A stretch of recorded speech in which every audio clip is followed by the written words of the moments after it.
पहुंचे पाकिस्तान के प्रधानमंत्री शहबाज शरीफ। पर क्या ये सिर्फ एक औपचारिक दौरा है या पर्दे के पीछे भारत के खिलाफ कोई खतरनाक रणनीति रची जा रही है? क्या तुर्की और पाकिस्तान का नापाक गठजोड़ अब भारत को घेरने की पूरी साजिश में लग चुका है?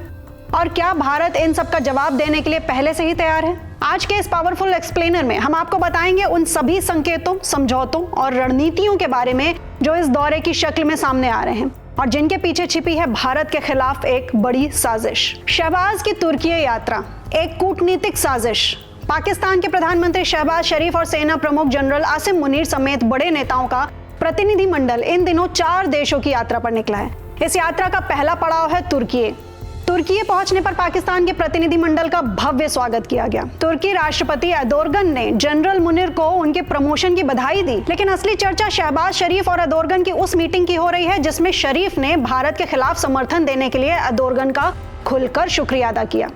ये वही तुर्की है जिसने पहलगाम हमले के बाद पाकिस्तान का खुलकर समर्थन किया था। पाकिस्तान ने जिन ड्रोन से भारत में हमला किया, दावा है कि वो तुर्की से मिले थे। तुर्की ने भले ही इससे इनकार किया हो, पर एक विमान की मौजूदगी और हथियार सप्लाई की खबरें बहुत कुछ कहती हैं। तो तुर्की पाकिस्तान की बढ़ती नजदीकी भारत के लिए खतरा। तुर्की ने पाकिस्तान के साथ रणनीतिक साझेदारी बढ़ाने की इच्छा जताई है। इससे यह साफ हो रहा है कि दोनों देश भारत के खिलाफ नजदीक आ रहे हैं। अब ये डिप्लोमेसी नहीं बल्कि एक रणनीतिक गठजोड़ बन रहा है जिसमें शामिल हो रहे हैं ईरान, अजरबैजान और तजाकिस्तान भी। भारत के खिलाफ खुलकर पाकिस्तान का साथ देने वालों में तुर्की, अजरबैजान और चीन पहले से शामिल हैं। आपको बता दें कि अजरबैजान भारत को कच्चा तेल सप्लाई करने वाला बड़ा देश बन चुका है। भारत ने 2023 में अजरबैजान से करीब $1.5 अरब का क्रूड खरीदा, लेकिन अब यही अजरबैजान पाकिस्तान के साथ मिलकर भारत के विरोध में दिख रहा है। क्या तुर्की और पाकिस्तान की ये साजिश भारत को नुकसान पहुंचा सकती है? इस गठजोड़ का असर अब भारत और तुर्की के व्यापार और टूरिज्म पर भी पड़ने लगा है। पाकिस्तान खुद आतंक का गढ़ बन चुका है।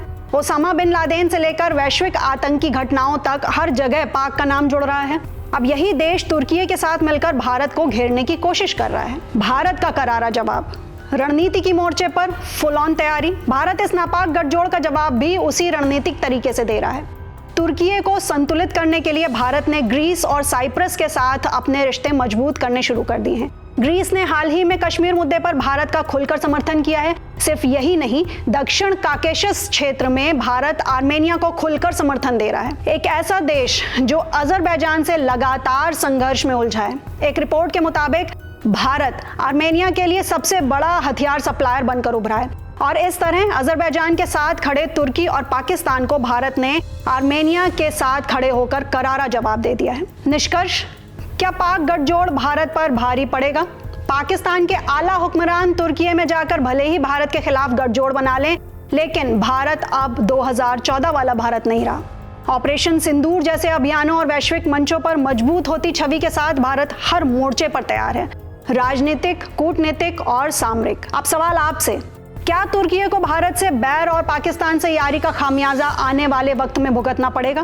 क्या इस रणनीतिक दौरे का असली निशाना भारत ही है? अपना जवाब हमें कमेंट सेक्शन में जरूर बताएं और ऐसे ही धाकड़ एक्सप्लेनर्स के लिए जुड़े रहें आईएनएक्स लाइव के साथ।